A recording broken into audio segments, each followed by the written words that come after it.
السلام عليكم، ازيكم حبايبي؟ عاملين ايه؟ اللهم صل وسلم وبارك على سيدنا محمد وعلى اله وصحبه اجمعين. هعمل معاكم النهارده النوتيلا الاصليه بمكونات متوفره جدا، والطعم حلو واحلى كمان من الجاهزه، وبألف هنا وشفا. اول حاجه معايا ربع كيلو بندق، بسم الله. واهم حاجه لازم البندق يبقى ني، وهنولع عليه على نار هاديه يتحمص. ما تستعجلوش وتعلوا النار علشان ما يتحرقش منك. الافضل خلي النار هاديه خالص، وهنقلب فيه لحد ما يتحمص.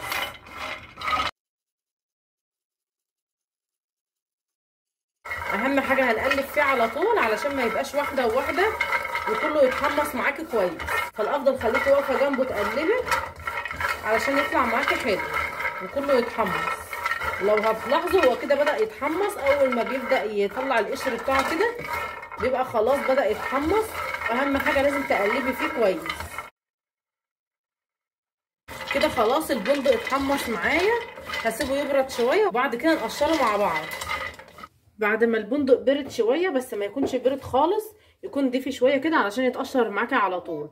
ضفته كده في فوطه نظيفه وهنسمي الله، بسم الله الرحمن الرحيم. هتنيها كده وهقشرها بالفوطه لانه لسه دافي شويه، والافضل كمان بالفوطه علشان يمسح معاكي اي قشور او اي علامات سوداء.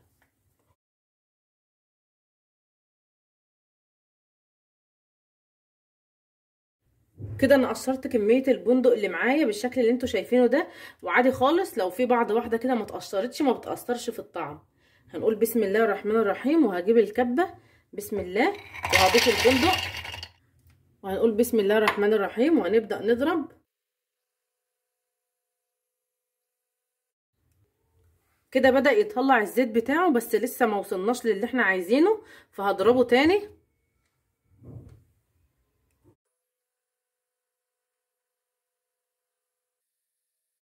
زي ما انتوا شايفين كده بدأ خلاص يطحن اهو.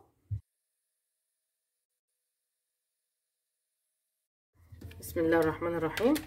كده خلاص ما شاء الله القوام ده حلو جدا، والبندق طلع كل الزيت بتاعه بالشكل اللي انتوا شايفينه ده. بسم الله الرحمن الرحيم. هبدأ اضيف نص كوباية سكر بودر، بسم الله.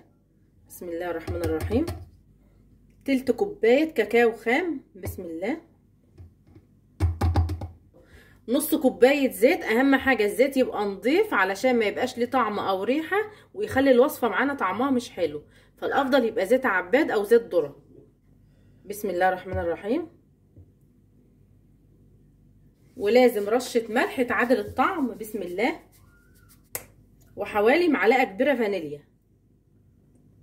وهنقول بسم الله الرحمن الرحيم وهنضرب المكونات كلها مع بعض، بسم الله.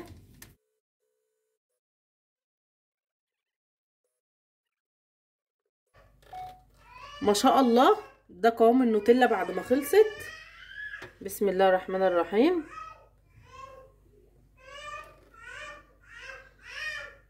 بسم الله ما شاء الله، اللهم بارك، ما شاء الله.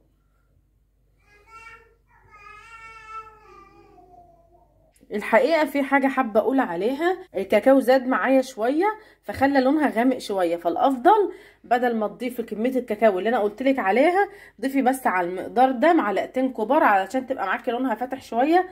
بس هو ما اثرش معايا وحلو جدا، بس خلى لونها غامق شوية. وبكده ابقى خلصت معاكم وصفتي النهارده، وبألف هنا وشفا. لو عجبتكم الوصفة بتاعتي ما تنسوش تدعموني بلايك واشتراك في القناة علشان يوصل لكم كل جديد.